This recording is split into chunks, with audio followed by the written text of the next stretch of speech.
नमस्कार, मैं वीरेंद्र सिंह कछवा आप सभी दर्शकों का इंडिया लाइव चैनल में स्वागत करता हूं। आपको बता दें कि जिस प्रकार की ब्रिक्स ने 1 जून को सभी देशों के जो सदस्य हैं उनके साथ बैठक की गई है, ऑनलाइन बैठक की गई है, जिसमें हमारे देश के एस जयशंकर प्रसाद की अध्यक्षता में किया गया है।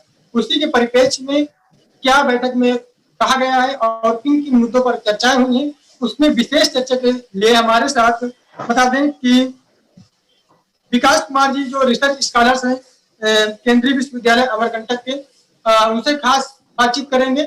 आइए जानते हैं कि विकास जी जो बैठक हुई है मुख्य क्या उद्देश्य था इस बैठक का। जी विकास जी आवाज आ रही है? हाँ, आ रही है। सबसे पहले तो वीरेंद्र जी मैं आपको धन्यवाद देना चाहूंगा और पूरे इंडिया लाइव परिवार को धन्यवाद जिन्होंने आज इस विशेष मुद्दे पर मुझे बोलने का अवसर दिया।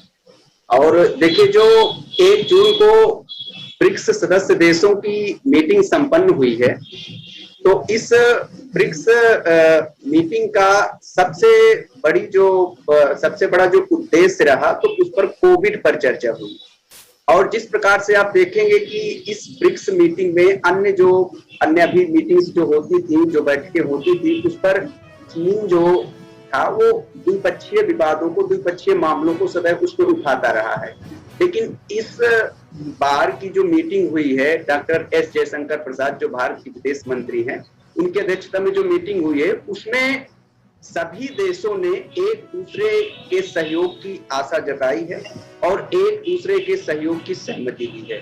देखिए, जो ब्रिक्स संगठन है, ब्रिक्स संगठन का इसीलिए निर्माण किया गया था कि जो ये सदस्य देश हैं इनमें किस प्रकार का सहयोग और सामंजस्य बनाया जा सके। तो विकास जी मैं ये जानना चाहता हूँ कि भारत और ब्रिक्स के देशों के मध्य जो 1 जून को विदेश मंत्रियों की ऑनलाइन मीटिंग संपन्न हुई है, तो इस कोरोना काल में किस प्रकार के सहयोग की अपेक्षा सदस्य देशों के बीच की जा रही है?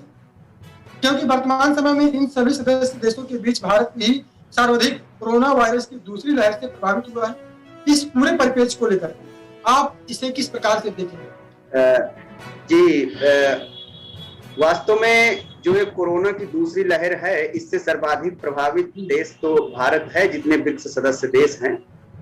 लेकिन भारत ने अपनी सामरिक रणनीति के द्वारा काफी अच्छे तरीके से इसको निपटने के काम कर रहा है। और दूसरी बात जो है कि इस कोरोना महामारी में जितने सदस्य देश हैं, चाहे वो अफ्रीका की विदेश मंत्री श्रुति नालेदी मंडीसा पन्नोर हो और या चीन के विदेश मंत्री वांग यी हो, इन सब ने भारत के सहयोग की आशा जताई है। और जो मंडीसा पन्नोर जी ने प्रश्न उठाया था कि देखिए, इस समय जो ब्रिक्स सदस्य देशों के समक्ष जो सबसे बड़ी चुनौती आ रही है, जो सबसे बड़ी इस समय चैलेंजेज है, वो है टीकाकरण की चैलेंज। क्योंकि बीरेंद्र जी, हमें इस बात को ध्यान देना होगा कि ब्रिक्स के जो सदस्य देश हैं, जिसमें से 5 ब्रिक्स के सदस्य देश हैं, ब्राजील हो गया, रूस हो गया, अफ्रीका हो गया, चाइना हो गया, भारत हो गया, ये सभी सदस्य देशों में जनसंख्या की आबादी बहुत ज्यादा है। लगभग पूरे विश्व की 41% जनसंख्या इन देशों में है।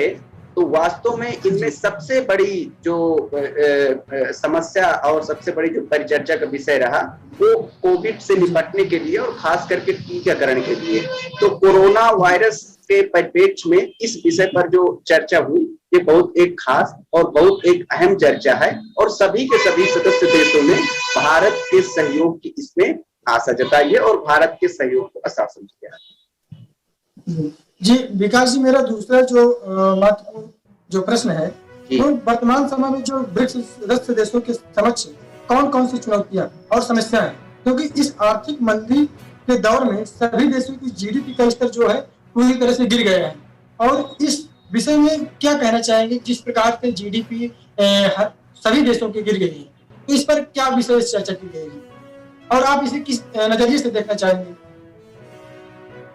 देखिए, ये बात सत्य है। हम IMF की रिपोर्ट और वर्ल्ड बैंक की रिपोर्ट देखें तो भारत की जो जीडीपी है वो तो माइनस में चली गई है। और उसका कारण ये है कि देखिए, जो भी आय के साधन थे सरकारों के, चाहे वो उद्योग धंधे रहे हों, सेवा के क्षेत्र रहे हों, कंस्ट्रक्शन का क्षेत्र रहा हो या फिर मार्केटिंग रही हो, वो सभी के सभी बंद हैं। और इस समय जो जीडीपी का स्तर है वो सब देशों का गिरा है। तो इस समय जो ये वैश्विक मंदी चल रही है, तो इसमें तो मैं यही कहूंगा कि इसमें सभी देशों को, जो ब्रिक्स के सदस्य देश हैं, क्योंकि ब्रिक्स के सदस्य देशों की जो पूरे अगर सदस्य देशों की जीडीपी यदि मिलाई जाए तो वो लगभग 1/4 पूरे विश्व की जीडीपी बनती है। तो उसमें से सबसे बड़ी जीडीपी वाला देश है, सबसे ज्यादा आर्थिक रूप से संपन्न देश इस सदस्य संगठन में, वो चीन है।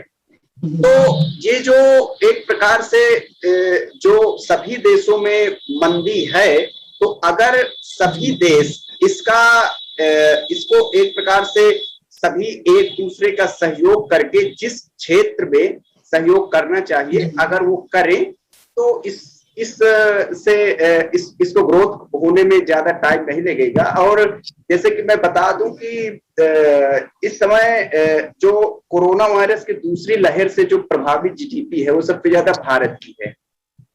इन 4 देशों की जो जीडीपी है, इस पर पहले प्रथम वाले जो पहला लहर था कोरोना का, उस पर प्रभाव पड़ा था, लेकिन दूसरी लहर का सबसे ज्यादा प्रभाव भारत में पड़ा।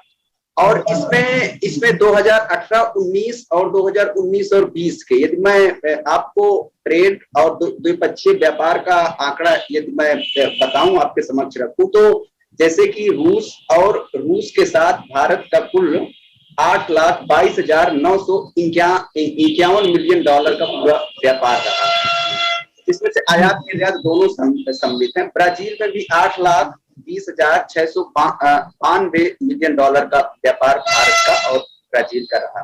तो इन सदस्य देशों को यह सबसे पहले सुनिश्चित करना होगा कि जिस क्षेत्र में जो एक दूसरे का सहयोग करना चाहते हैं वो करें, तो ये इसमें के लिए अच्छा होगा। जो तीसरा मेरा एक सवाल है विकास जी, आतंकवाद और पर्यावरण को लेकर सदस्य देश कौन कौन से सहयोग कर रहे हैं, कौन कौन से सहयोग करने चाहिए जी? जो मुख्यतः एक बार हमारे आतंकवाद और पर्यावरण को लेकर देखिए, अगर इस समय कोरोना से पहले जो सभी ये आतंकवाद और ये जो पर्यावरण का मुद्दा है वीरेंद्र जी, ये कोरोना काल के पहले जो था, ये सबसे अहम मुद्दा माना जाता था, सबसे महत्वपूर्ण मुद्दा माना जाता था। और जितने भी संगठन हो, चाहे वो इप्सा हो, चाहे वो चाहे वो SCO हो, चाहे वो आसियान हो, इवन यूएनओ में भी, और ये इसमें ब्रिक्स में, इन सभी में आतंकवाद और पर्यावरण का जो मुद्दा है ये बहुत खास और बहुत महत्व और बहुत महत्वपूर्ण रहता था। तो आतंकवाद से देखिए इस समय पूरे देश प्रभावित है, और खास करके जो भारत आतंकवादी गतिविधियों से सबसे ज्यादा प्रभावित अपने पड़ोसियों को लेकर के है। तो इस पर देखिए वीरेंद्र जी, जो सबसे बड़ी समस्या आ रही है वो ये आ रही है कि इस पर जो चीन है वो भारत का सहयोग नहीं कर रहा, खास करके आतंकवाद के मुद्दे में। आप देखेंगे कि एक ओर तो वो आतंकवाद से निपटने की बात करता है कि हमें आतंकवाद से निदान हमें पाना चाहिए, लेकिन जब आतंकवाद को किसी भी पॉलिसी को लेकर के कोई मुद्दा आता है, चाहे वो यूएनओ में हो, इवन SCO में हो, जैसे आप देखिए SCO में देखिए जो संघाई कोऑपरेशन ऑर्गेनाइजेशन है, तो उसमें जब 2017 में भारत को सम्मिलित किया गया, तो उसने भारत को सम्मिलित करने के लिए जो उस संगठन में शर्त रखी थी, तो उसने पाकिस्तान को भी सम्मिलित कर दिया। और पाकिस्तान की जो भी आतंकवादी गतिविधियां हैं उन पर वो किसी भी प्रकार का ध्यान नहीं दे रहा है, और उस पर वो किसी प्रकार की बात नहीं कर रहा। तो आतंकवाद, मेरा जो अंतिम सवाल है आपसे, ब्रिक्स संगठन विकासशील देशों के लिए किस प्रकार का विकल्प बन रहा है, और भारत के आर्थिक विकास में इसकी किस प्रकार की भूमिका हो सकती है? देखिए, मैं आपको बता दूं कि जब ब्रिटेन वुड्स संस्थाएं वीरेंद्र जी स्थापित की गई थी, वो आज पूरी ब्रेटन वुड्स जो आर्थिक परिपेक्ष आर्थिक सहयोग के लिए स्थापित की गई थी, वो सभी के सभी विकासशील देशों के हित में काम कर रही है। जैसे कि 6-7 देशों को यदि ले लिया जाए तो 6-7 देशों का ही उसमें सबसे ज्यादा कंट्रीब्यूशन होता है और इंटरफेयर चलता है। तो जो IMF हो चाहे वर्ल्ड बैंक हो, जिस अनुपात में जो देश अपना आर्थिक अंशदान देता है उसको सहयोग भी उसी प्रकार से, उसको सहायता भी उसी प्रकार से मिलती है।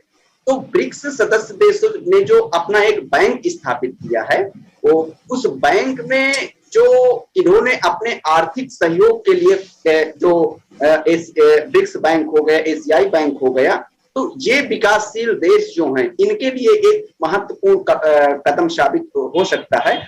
और इसमें खास करके बात जो ये है, इसमें भी थोड़ा सा मैं वीरेंद्र जी 1 मिनट लेना चाहूंगा। जो चीन है, इसमें भी चीन का इंटरफेयर होता रहता है। जैसे जब ब्रिक्स बैंक बना तो उसके मुख्यालय को लेकर के सवाल उठा, तो इसके मुख्यालय को सब देशों का यही मत था, जो सदस्य देश थे उनका यही मत था कि इसका जो मुख्यालय वो भारत में होना चाहिए। लेकिन चीन ने कहा कि नहीं, इसका मुख्यालय भारत में नहीं, अपितु कहां होना चाहिए, चीन में होना चाहिए, और संघाई में इसका मुख्यालय बना।